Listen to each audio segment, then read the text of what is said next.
The movie begins with a sports agent named Allie Davis. She works at Summit Worldwide Management, a company that manages a number of America's best athletes.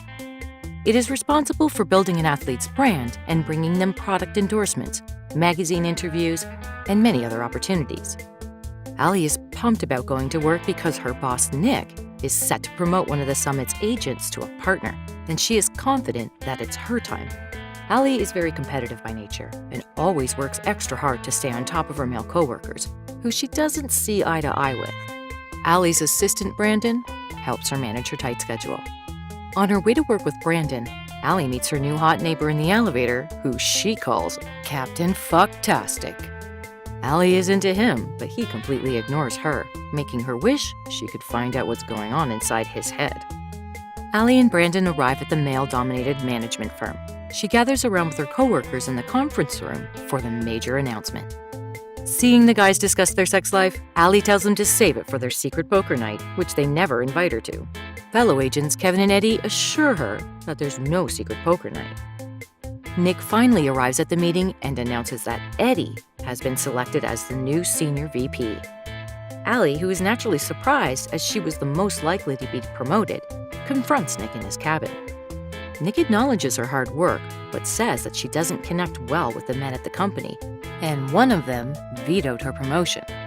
Upset, Allie storms out and announces to everyone in the building that she will sign the rising basketball superstar, Jamal Berry, and prove to everyone that she deserves the promotion.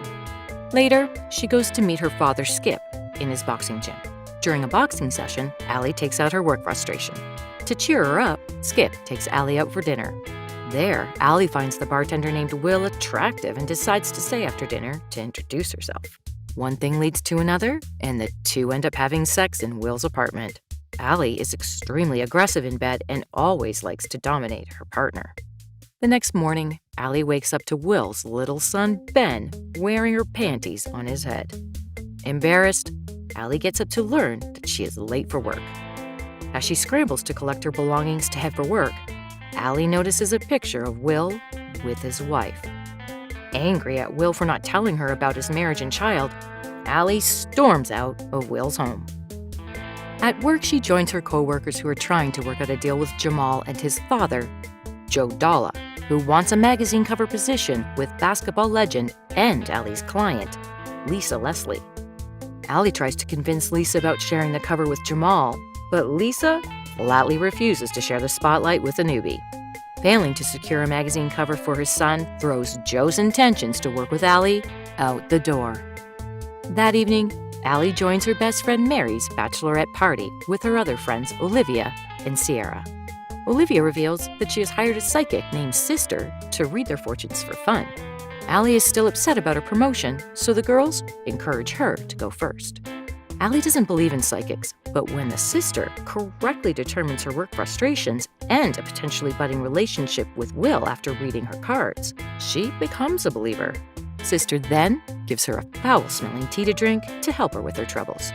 Afterwards, the ladies go out to a club to dance, where Allie gets drunk and ends up accidentally knocking herself unconscious. She later wakes up in the hospital and hears her doctor talk about drinking and doing cocaine on the job. When she confronts him about it, the doctor panics and leaves. Brandon arrives and takes her to work. On the way there, she hears Brandon's snarky remarks about her and asks him to stop. Brandon is surprised as he was only saying those things in his head and not out loud. It finally dawns on both Brandon and Allie that she can hear people's inner thoughts. Allie freaks out and becomes overwhelmed when she gets to work and finds that she can only hear the thoughts of men, which are mostly lewd and dark. Fed up, she visits the psychic who gave her the tea to ask her to help her to go back to normal. However, Sister reveals that she can't do anything about it and advises her to use this to her advantage at work and get ahead of her male colleagues.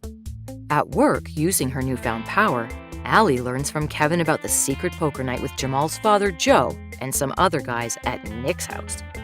Determined to sign Joe, Allie shows up at Nick's home, where she meets Joe, Kevin, another coworker, Ethan, as well as Mark Cuban, Grant Hill, and Shaquille O'Neal.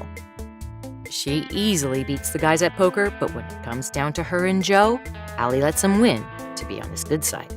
Pleased, Joe asks Nick to bring Allie to a private meeting scheduled for tomorrow. At the meeting, Nick brings Jamal to hear SWM's pitch on how they can help Jamal build a billion-dollar empire. Kevin puts together a tacky rap video with Jamal's face photoshopped in there, which naturally fails to impress neither Joe nor Jamal. Allie overhears the father and son's thoughts and echoes them out loud, calling Kevin's video cheap 90s video. She manages to appeal to them and convinces them to continue their business negotiation. After the meeting, she invites Joe and Jamal to a basketball game over the weekend. Allie notices Will and his son Ben in her office lobby being stopped by the receptionist from reaching her. Joe turns down her offer, saying he wants Jamal to spend time with his family, and he thinks Allie is not a family-oriented person. Refusing to let Jamal slip out of her hands, Allie signals the receptionist to let Will and Ben in and presents them as her husband and son to Joe. This makes Joe trust Allie, and he agrees to go to the game.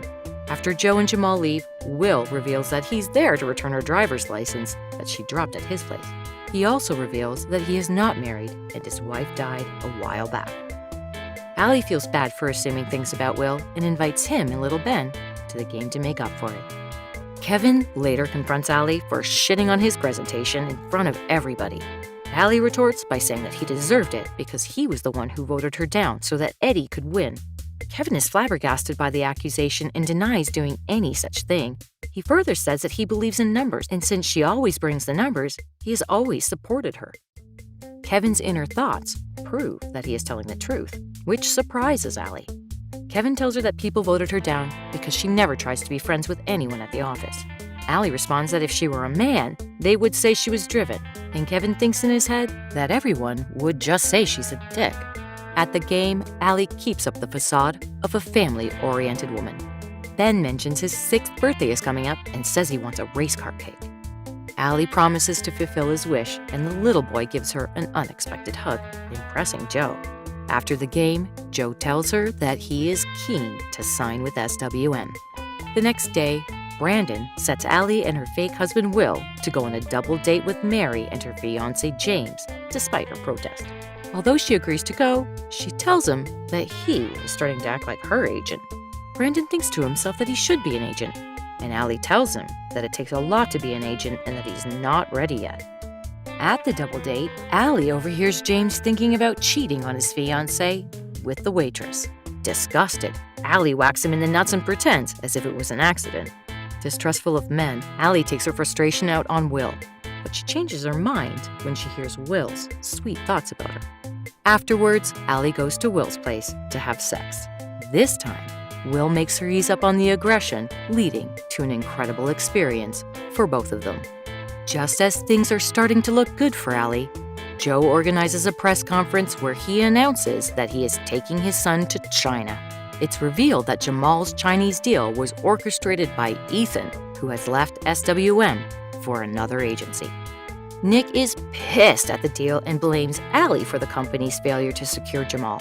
He lashes out at her, saying that he would have fired her a long time ago if it weren't for the sexist or racist accusations that would be labeled against him should he do so.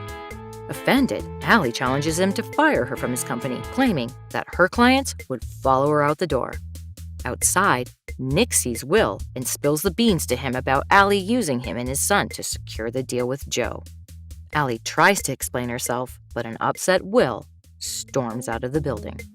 With her life spiraling out of control, Allie drinks a ton at Mary's wedding to cope. At the altar, she overhears James thinking about his affair with Mary's cousin, Gabby, while reading his wedding vows. Disgusted and fed up, a drunk Allie interrupts and starts telling everybody about her ability to hear men's thoughts. Worried, Brandon tries to stop her, saying he is doing it as a friend. But Allie rudely shuts him down, saying they are not friends, and he is just her assistant.